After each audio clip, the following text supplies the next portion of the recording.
দর্শক, গুলশানে খালেদা জিয়ার বাসভবন এলাকা থেকে সরাসরি যুক্ত হচ্ছেন সহকর্মী খান আলামিন। আলামিন, খালেদা জিয়া কখন নাগাদ বিমানবন্দরের উদ্দেশ্যে রওনা হবেন? এছাড়া জানাবেন সেখানে অবস্থান নেওয়া নেতা কর্মীরা কি বলছেন?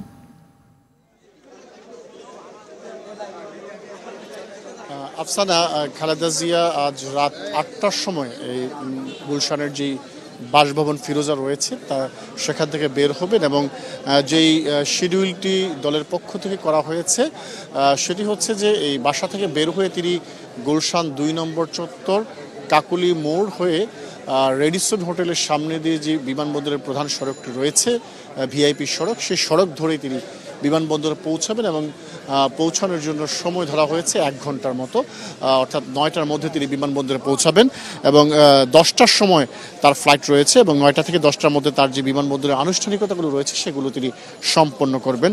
দলের পক্ষ থেকে এই খালেদা জিয়ার যেই যাত্রা বাসা থেকে বিমানবন্দর পর্যন্ত, এই যাত্রার ক্ষেত্রে যে নেতাকর্মীরা বেগম খালেদা জিয়াকে বিদায় জানাতে আসবেন তাদের উদ্দেশ্য কিছু নির্দেশনা দেওয়া হয়েছে। বলা হয়েছে যাতে কোনো ধরনের জনদুর্ভোগ তৈরি না হয় এবং প্রত্যেকে যেন সড়কের পাশে যে ফুটপাত রয়েছে ফুটপাতে দাঁড়িয়ে দাঁড়িয়ে বেগম খালেদা জিয়াকে বিদায় জানান, সেই বিষয়টি নির্দেশনার মাধ্যমে জানানো হয়েছে প্রত্যেকটি বিএনপি সহ প্রত্যেকটি যে অঙ্গ ও সহযোগী সংগঠন রয়েছে তাদের নেতাকর্মীদেরকে, এবং কোন এলাকায় কারা কারা অবস্থান করবেন সে বিষয়েও নেতাকর্মীদেরকে নির্দেশনা দেওয়া হয়েছে। যেমন যেহেতু এই এলাকাটি গুলশান বরানী এলাকায় পড়েছে, এখানে গুলশান বরানী এলাকার যে বিএনপি, যুবদল, ছাত্রদল, স্বেচ্ছাসেবক দল সহ অন্যান্য সংগঠনের নেতাকর্মীরা অবস্থান নেবেন এবং যাওয়ার পথে যেসব এলাকাগুলো পড়বে সেসব এলাকার সংশ্লিষ্ট এলাকার নেতাকর্মীরা যেন সেখানে বেগম জিয়াকে বিদায় জানান সেই বিষয়ে স্পষ্ট নির্দেশনা দেওয়া হয়েছে। আমরা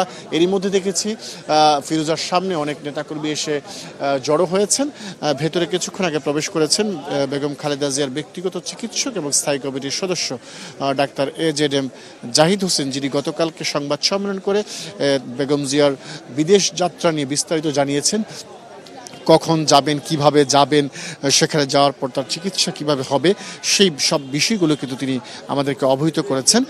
তো আমরা যদি একটু বলে রাখি, বেগম জিয়া সরাসরি লন্ডনে পৌঁছার পর সেখানে তারেক রহমান এবং তার স্ত্রী ডাক্তার জুবাইদা রহমান সহ তার পরিবারের অন্যান্য সদস্য এবং যুক্তরাজ্য বিএনপির সভাপতি সাধারণ সম্পাদক তারা বেগম খালেদা জিয়াকে বিমানবন্দরে তাকে অভ্যর্থনা জানাবেন। পাশাপাশি সেখান থেকে সরাসরি বেগম জিয়াকে নিয়ে যাওয়া হবে লন্ডন ক্লিনিক নামে একটি হসপিটাল রয়েছে, লন্ডনের পুরাতন একটি হসপিটাল, যেটিকে বলা হয় যে কম্বাইন্ড হসপিটাল, অর্থাৎ সব ধরনের চিকিৎসা সেবা যেখানে পাওয়া যায় তেমন একটি হসপিটাল। তো সেখানেই তার চিকিৎসা কার্যক্রম শুরু হবে এবং তার যেই সমস্যাগুলো রয়েছে, যে লিভার সিরোসিসের সমস্যা রয়েছে, হৃদরোগের সমস্যা রয়েছে, তারপর কিডনির সমস্যা রয়েছে, এবং সবগুলো সমস্যারই সেখানে মেডিকেল বোর্ডের মাধ্যমে তার চিকিৎসা শুরু হবে এবং সেখান থেকে মেডিকেল বোর্ডের পরামর্শ অনুযায়ী তার চিকিৎসা কার্যক্রমগুলো চলবে।